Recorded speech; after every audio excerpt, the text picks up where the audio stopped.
Bonjour et bienvenue dans un nouveau numéro des Autres Bobines. On commence avec Les 4 Fantastiques, le film de 1994. Alors c'est un nanar, pour ceux qui ne le connaissent pas. C'est un film qui n'est pas sorti en salle, qui a été fait pour garder les droits sur les personnages afin de pouvoir refaire des films plus tard avec eux. Et le moins qu'on puisse dire, c'est que c'est très mauvais.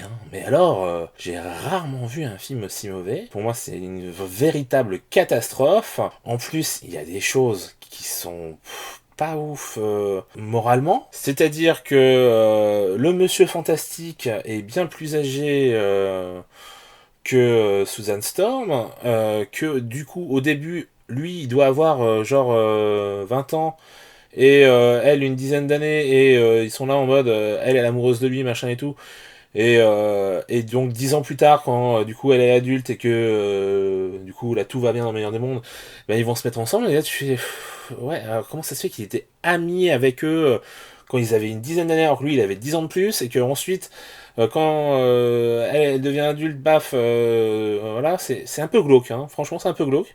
Pas un truc que j'aurais osé moi dans dans ce genre d'histoire, surtout quand même qu'on est sur une adaptation de bande dessinée, donc quelque chose qui est plutôt pour un public à la base de jeunes. C'est un peu malsain. Ensuite, le problème, c'est que les comédiens ne sont pas bons. Globalement, c'est filmé avec le cul. L'histoire, elle est pas folle. Les costumes, ils sont pas beaux. Et puis en plus, attendez, mais le nom des 4 Fantastiques, c'est la mère des Storms qui le trouve en juste parce qu'ils sont tous les 4, voilà, et du coup, elle fait, vous êtes mes 4 Fantastiques, et là, tu fais quoi? Non. Ça peut pas être l'origine du nom de... Ah, c'est affreux. C'est affreux. Donc c'est mauvais. Les dialogues, c'est une horreur, évidemment. Ça, faut s'en douter avec ce genre de production. Bah, y a rien qui va, quoi. Je l'ai vu avec l'ami Alex Movie Hunter sur un de ses lives sur Twitch, parce que lui, il aime bien se mettre des nanars sur Twitch, et du coup, n'hésitez pas à aller voir son travail, et vous verrez que effectivement, on s'en est collé des sacrés sévères. D'ailleurs, sans plus tarder, passons au suivant. On continue avec L'Homme Araignée, donc qui est le pilote d'une série live-action de 1977 sur Spider-Man. Effectivement, comme c'est pour la télévision, ça se sent, on voit vraiment tous les codes de la télé de cette époque-là. En plus, bon, forcément, c'est en 1.33, ça fait très copie VHS en plus au niveau du RIP, donc bon, ça fait très fauché, il n'y a pas beaucoup de moyens, comme c'était l'habitude dans ces années-là. Quand on a un plan qui a coûté un peu cher, et qu'on doit l'utiliser plusieurs fois, on réutilise le même, comme ça fait moins d'argent, sauf que ça se voit à chaque fois, et c'est horrible, tu fais, oh là, ils sont même pas donné la peine de refaire sous un autre angle ou quoi. C'est vrai que tu te dis, ils auraient au moins pu filmer le truc à plusieurs caméras, histoire que comme ça tu l'utilises sous un angle d'abord, après un autre, et comme ça, voilà, c'est marre. Mais même pas, parce que du coup, plusieurs caméras, ça demande du coup plus d'argent aussi, donc c'est pareil, ils l'ont pas fait. Bref, voilà, c'est assez horrible. T'as des effets qui sont pas beaux, mais bon, à la limite, celui-là est plutôt respectueux du comic book. Là, on retrouve quand même pas mal d'éléments du comics, mais bon, on est sur une enquête un peu naze. Il y a des yakuza. Et ça n'a aucun sens. On a un médium qui hypnotise les gens, qui va leur faire poser des bombes ou quoi, enfin voilà. Ça aussi, c'est un petit peu gros. On n'est pas du coup sur un ennemi connu de Spider-Man, on est juste sur une affaire un peu tirée par les cheveux, parce que, pourquoi pas, vu que c'est Spider-Man, quoi. Alors, les cascadeurs qui interprètent du coup le Spider-Man, pareil, c'est pas ouf. Alors, quand il doit marcher sur les murs, vous verriez les incrustations, c'est horrible. Il pointe du cul. Pourquoi? On ne sait pas, mais l'acteur pointe du cul. Voilà, c'est assez horrible, c'est pas beau à voir, les incrustations donc sont très mal faites. En plus, quand il fait ses galipettes et tout en mode Spider-Man, il fait même pas les positions iconiques du personnage, alors que c'est tout con. D'ailleurs, les Japonais, quand ils ont adapté sans autorisation, eux, ils l'ont fait. Donc comme quoi, ils étaient un peu plus intelligents. C'est bizarre. Enfin voilà, il y a rien qui va. Encore que, bon, l'acteur est pas trop mauvais, mais ça vole pas très haut. L'acteur qui incarne Jameson, il est plutôt bon dans celui-là. Par contre, dans l'épisode qui suit, ce ne sera pas le cas vu que c'est plus le même comédien. Leur idée, c'était donc de faire a priori une série là-dessus, et justement, il n'y a pas eu qu'un seul épisode. Et non. Donc voilà. la riposte de la marinier. Donc 2 ans après, on reprend les mêmes et on recommence, même si bon, Jameson, du coup, comme je l'ai dit, a été remplacé, hein, c'est un peu malheureux, mais on garde le même flic qu'on avait dans le premier épisode.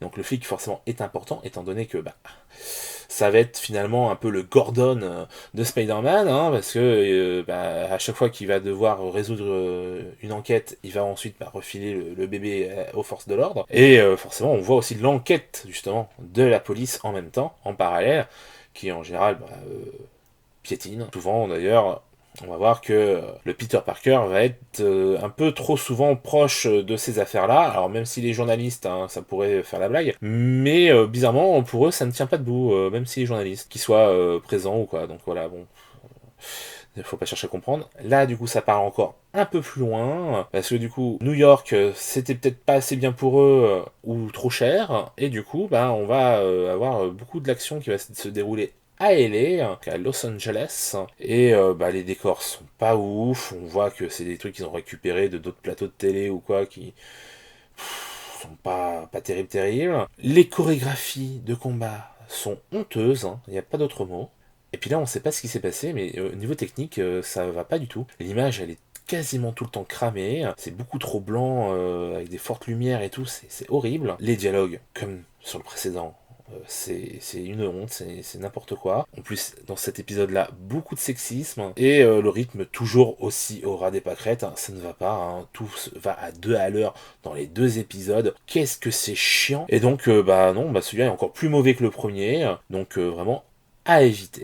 On passe à la rétrospective Douglas Sirk, donc c'est national, partout en France vous pouvez voir donc certains de ces films en ressorti. J'en ai profité pour en découvrir sur grand écran. On va commencer du coup avec la 9e symphonie, qui est un mélodrame sur l'abandon, la maladie, l'adultère, le chantage, le suicide, enfin que des thèmes très joyeux. Tout un programme, hein, donc. Le scénario, il est assez simple. On utilise donc la 9e symphonie de Beethoven à tort et à travers, ce qui au bout d'un moment est quand même assez agaçant parce que en plus c'est tout le temps les mêmes moments de cette 9e symphonie. Encore que voilà, on aurait un peu toute la 9e qui passerait, pourquoi pas, mais là c'est tout le temps les mêmes passages, donc à force c'est un peu lourd. Même si bon, c'est une très belle musique, hein, voilà. Hein. Et qu'en plus, en soi, c'est quand même justifié par le scénario. C'est ça qui est un peu problématique, c'est que voilà, c'est un peu agaçant pour le spectateur, mais en même temps, c'est justifié, donc voilà, on peut pas trop taper dessus. En plus, la mise en scène est excellente et le récit est plutôt efficace, donc clairement c'est plutôt un bon film, hein, faut pas croire. Hein. Donc moi je vous encourage à le découvrir. Pour la petite histoire quand même, c'est donc une jeune femme qui d'origine allemande qui s'est expatriée aux États-Unis, qui pour accompagner son mari a laissé son enfant en Allemagne. Son mari va avoir des soucis avec la justice et tout, enfin bref voilà, c'est toute une affaire. Du coup elle a plus de raison de rester aux États-Unis, elle veut du coup retourner en Allemagne pour retrouver son fils. Sauf que son fils, entre-temps, il a été adopté, hein, et par qui? Par un maestro qui, justement, joue la 9e symphonie de Beethoven, hein, d'où le truc. Hein. Voilà. Vous verrez que ça a du sens hein, au niveau de l'histoire, voilà, je vais pas trop vous en dire. Mais non, tout ça pour dire que du coup, le gars qui a confié l'enfant à ce gars-là, c'est un de ses amis proches, il sait qu'il recherche une nounou, du coup, histoire d'arranger tout le monde, il va mettre du coup la mère en tant que nounou chez le gars sans lui dire qu'elle est sa mère légitime et tout. Enfin bref, voilà, ça va poser plein de situations un peu problématiques et tout. Et puis donc va y avoir forcément un truc qui se finit pas très bien, hein, on est dans du mélo, hein, donc voilà. Mais c'est plutôt pas mal, c'est très bien fait, donc à découvrir. Tout ce que le ciel permet. Donc là, on est sur un autre mélodrame, sur un amour interdit entre une veuve et son jardinier. L'idée est plutôt bonne, hein, parce que forcément dans les années 50, c'était pas forcément bien vu que une veuve se remette avec quelqu'un qui n'est pas de son milieu. Et donc, c'est plutôt bien foutu parce qu'on voit que lui justement il se fout des conventions, il est dans un truc où il est plus en mode autonomie, tout ça, il veut vivre de ses mains, de ce qu'il fait, tout ça, de son travail, il est pas du tout dans l'idée justement de l'exploitation, de ce genre de choses, du capitalisme et tout ça, et voilà. Et du coup, elle qui vient justement de ce milieu très bourgeois, où il y a plein de grandes soirées en grande pompe et tout ça, elle en a un peu marre justement de tout ça, et finalement elle se demande si elle faisait pas ça juste pour son mari, donc elle est décédée, hein, vu qu'elle est veuve. Sauf que le truc c'est qu'aussi elle a deux enfants qui sont maintenant un peu grands. Et oui, et qui ne vont pas voir cette relation d'un bon oeil. Ah, les vilains. Et donc, du coup, tout porte là-dessus. C'est plutôt bien fait. Vous verrez que ça se finit plutôt mieux que prévu. Parce que, justement, c'est un film qu'il a tourné aux États-Unis. Donc, du coup, les studios, eux, ils voulaient une fin heureuse. Pour vous dire, il y a un moment donné où le rôle principal masculin tombe d'une falaise. Il aurait dû mourir. C'est d'ailleurs ce qu'on se dit quand ça arrive. Il ne meurt pas parce que c'est du cinéma. Voilà, mais c'est surtout du cinéma américain. Donc ça c'est un peu dommage, hein, parce que du coup on perd un peu la patte mélo, même si tout menait normalement à cette mort. Rock Hudson et Jen Wyman seront un duo de comédiens que le réalisateur va beaucoup apprécier, qui ont déjà tourné d'autres choses ensemble et tout ça. Mais surtout lui, là, Rock Hudson, ça va devenir un peu son acteur fétiche. Je crois qu'il va même avoir une récompense pour le film. On comprend. Le type est très charismatique. Et franchement, ça marche vraiment bien à l'écran. Donc, un bon sujet pour l'époque. En plus, c'est vu assez positivement. C'est bien traité. Donc, franchement, à voir. On continue avec la Habanera. Donc là, on est dans les années 30. C'est un film un peu plus banal dans sa filmographie, parce que l'histoire, finalement, n'a rien de très original. Les personnages sont assez archétypaux, sans envergure. On a l'impression d'avoir vu le film 1000 fois. On suit donc une jeune Suédoise qui va à Porto Rico, qui va tomber amoureuse d'un gars qui est assez important sur l'île. Le gars important, clairement, c'est même pas un, c'est le gars important. Du coup, au lieu de repartir chez elle dans son pays, elle va rester, se marier avec lui, avoir un enfant avec lui. Sauf que 10 ans après, ça se passe pas bien entre eux. Elle voudrait retourner du coup en Suède avec son gamin, sauf que lui, forcément il veut pas, et surtout va y avoir tout un problème aussi par rapport à une fièvre. Il n'y a que a priori à Porto Rico. Lui il essaie de cacher ce truc là par rapport aux autorités internationales, parce que quand il y a eu un contrôle quelques années auparavant, ça a mis à mal le commerce local. Du coup, comme lui forcément il vit de ça, il veut pas que ça se reproduise. Sauf qu'on envoie encore deux nouveaux experts, dont un Suédois qui était un ancien ami, et presque plus que ça, de sa femme. Du coup, forcément, ça va réveiller certaines choses, ça va faire aussi que on va vouloir leur cacher des choses alors que eux ils viennent en vrai pour aider, et que en plus ils savent ce qu'ils font. Et donc vous verrez que c'est un mélodrame une fois de plus, et que ça, pour une fois, ça ne se finit pas bien, en tout cas pour un des personnages, pas forcément pour tout le monde. Puis surtout, du coup, la habanera, c'est une musique locale qu'on entend beaucoup dans le film, et qui, au bout d'un moment, est un peu chiante. On comprend pourquoi le personnage principal féminin en a marre au bout d'un moment, elle aussi. Mirage de la vie. Donc c'est le dernier long métrage de Douglas Sirk, dernier qu'il avait fait d'ailleurs aux États-Unis également, parce qu'après ça, il va rentrer dans son pays natal et faire que des courts-métrages, plus de longs. Du coup, il finit sur un sujet assez important pour l'époque, vu que ça va parler de progressisme, vu qu'on va avoir le second rôle féminin tenu par une afro-américaine. En plus, sa fille dans l'histoire est blanche, et ça va amener beaucoup de problèmes entre les différents personnages. Vous verrez, c'est plutôt bien foutu. Alors ce que j'aime bien dans ce film, c'est que on nous fait croire que le personnage principal féminin, c'est finalement la blanche, et que la noire, finalement, elle est que second rôle ou quoi.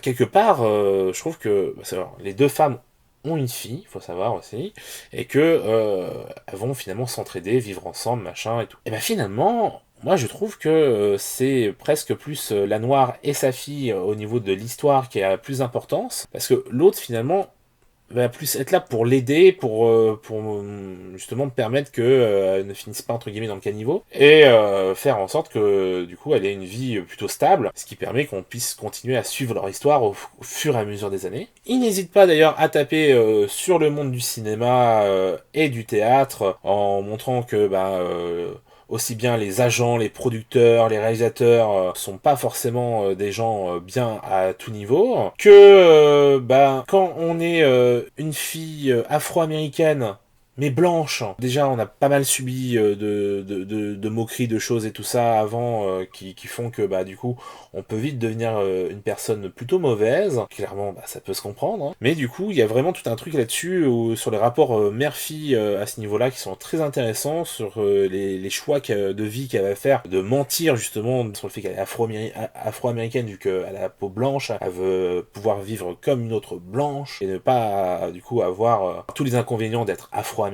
Mais du coup forcément sa mère le vit mal, et en plus comme elle est très chrétienne, elle trouve que c'est pas bien de mentir, tout ça, enfin voilà, c'est ce qui se comprend aussi tout à fait. Du coup elle va renier sa mère et tout, donc c'est toute une question là, comme ça, qui sont très importantes, qui sont très bien traitées, et la fin forcément est dramatique, vu que c'est encore un mélodrame. Voilà, ça ne se finit pas bien, et c'est génial. J'adore les mélodrames. Voilà, donc clairement un très beau film, avec beaucoup de messages, beaucoup de choses qui sont traitées, et plutôt assez durement par moment, pour un film des années 50. Donc vraiment chapeau à Douglas Sirk pour les sujets qu'il traite à chaque fois. Donc un joli film que je vous invite à découvrir.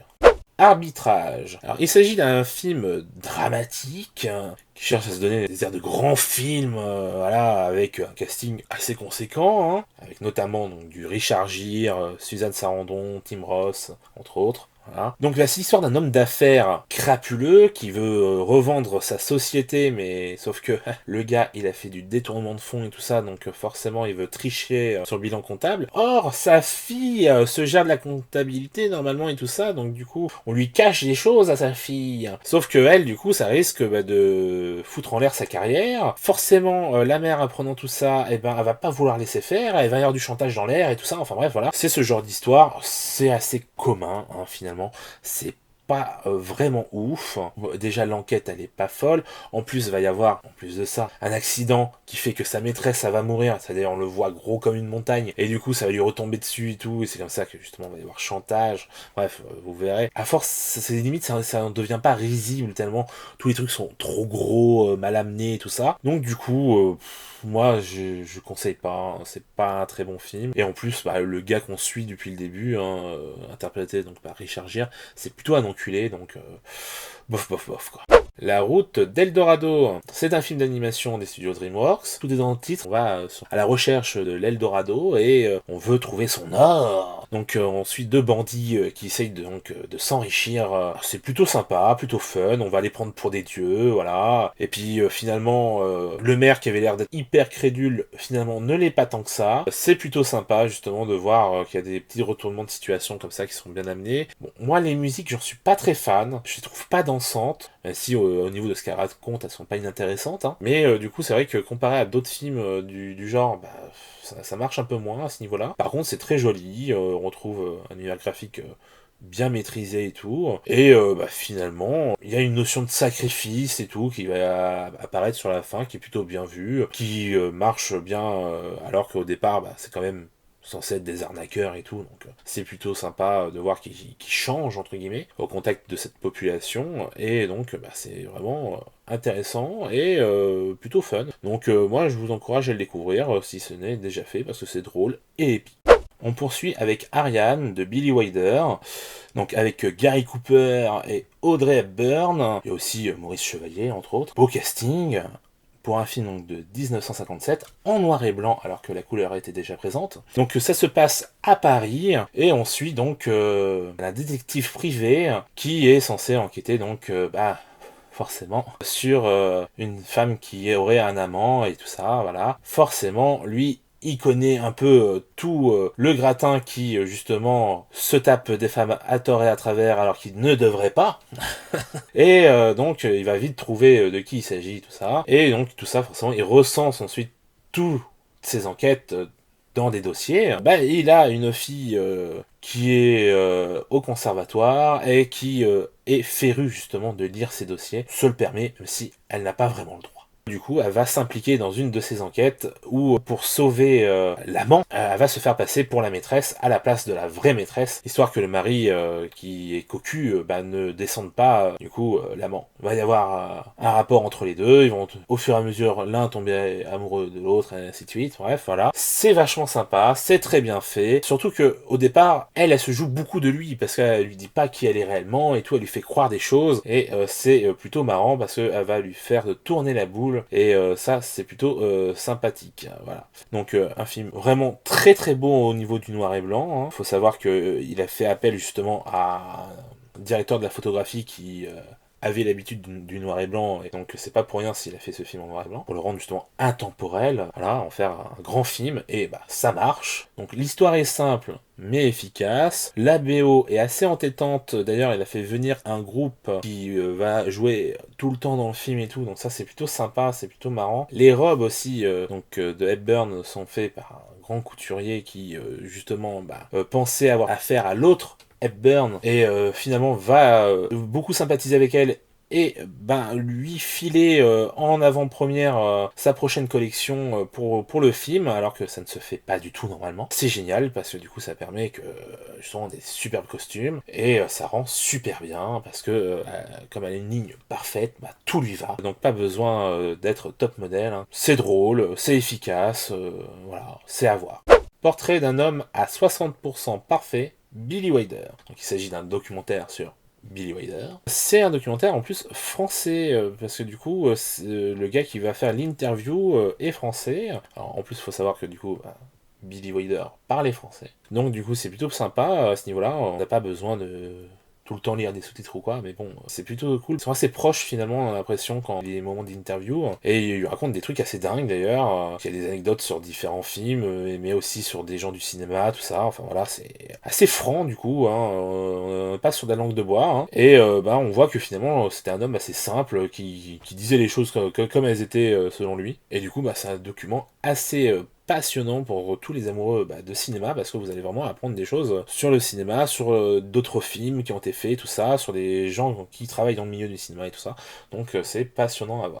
Brésil, donc il s'agit du film de Terry Gilliam, hein, évidemment, sorti en 85, avec Jonathan Pryce, Kim Grace d'ailleurs que je trouve excellente dans le film. Je ne comprends pas qu'elle ait eu une carrière si peu importante derrière, alors que vraiment elle crève l'écran. Il y a Robert De Niro, hein, évidemment, voilà, enfin bref, il y a un casting assez important qui tient la route, hein. Michael Palin par exemple, hein, qu'on voit régulièrement justement chez Monty Python, tout ça. Et clairement, le film est cool. On a l'impression un peu de voir un Metropolis au niveau vraiment de l'architecture, de tout ça, voilà, comment c'est représenté, de la folie, de cette organisation, de la bureaucratie, tout ça. Enfin bref, il y a vraiment ce côté-là qui est assommant, où c'est justement le pouvoir est détenu par une poignée qui contrôle tous les autres et tout. Enfin voilà. Et tout ce truc là qui est très bien foutu. Ouais, j'aime beaucoup. C'est très graphique, c'est très beau, même si des fois c'est un peu poisseux, un peu dark, un peu sombre, mais ça marche très bien. Donc on suit Sam, un employé du ministère de l'information, déjà juste ça c'est assez incroyable, qui lui vit une vie sans ambition, qui a pas envie de bouger de sa place, qui est très bien là où il est, parce qu'il a sa routine et tout ça, qu'en plus il est bien considéré, sauf que sa mère elle a des ambitions pour lui, et qu'elle connaît les hautes sphères, et du coup il va avoir une promotion, qu'il le veuille ou non. Il va donc grimper les échelons, il va apprendre que la femme de ses rêves existe vraiment déjà, et que en plus elle va avoir des problèmes avec le ministère de l'information, parce que elle veut mettre au jour qu'il y a eu un problème, à savoir qu'il y a eu confusion lors de l'arrestation de son voisin, que son voisin est innocent, sauf que ils ne reconnaissent pas de faire des fautes, donc du coup elle pose un souci, et donc elle devient de ce fait une nouvelle cible pour eux. Et donc lui il va tenter de la sauver, voilà, enfin c'est toute l'histoire tourne autour de ça, et donc de cet amour plus ou moins invraisemblable, vu que lui il l'avait vu dans ses rêves avant de la voir en vrai. Donc on a des parties où on voit ses rêves, et donc le reste qui se déroule dans le monde réel, qui est un monde vraiment où on n'a pas envie de vivre, hein, clairement pas. Pour vous dire par exemple, si vous ne faites pas appel aux chauffagistes de l'État, entre guillemets, vous êtes hors la loi. Et donc, ça pose à nouveau un problème. Et justement, Robert De Niro fait un de ces chauffagistes qui ne travaille pas pour le gouvernement et qui va aider donc notre personnage principal lorsqu'il va avoir un souci justement à ce niveau-là. Sauf que les chauffagistes du gouvernement ne le prennent pas d'un bon œil et ça va encore lui poser plus de problèmes. C'est assez génial parce qu'on se dit pas que ce genre de petits trucs pourrait mener à des trucs assez fous dans la vie de quelqu'un, pour montrer justement la bêtise, jusqu'où ça peut aller, et c'est assez bien fait. En tout cas, moi, c'est mon film préféré de Terry Gilliam, son 3e en tant que réalisateur, en dehors des projets des Monty Python, et franchement, si vous ne l'avez pas vu, voyez-le. Moi, j'ai eu le plaisir de le revoir en salle, et c'est une claque, c'est incroyable, un plaisir. Voilà, donc c'est tout pour les films que j'ai vus au mois d'octobre en dehors des sorties nationales. Je vous dis au mois prochain. Ciao!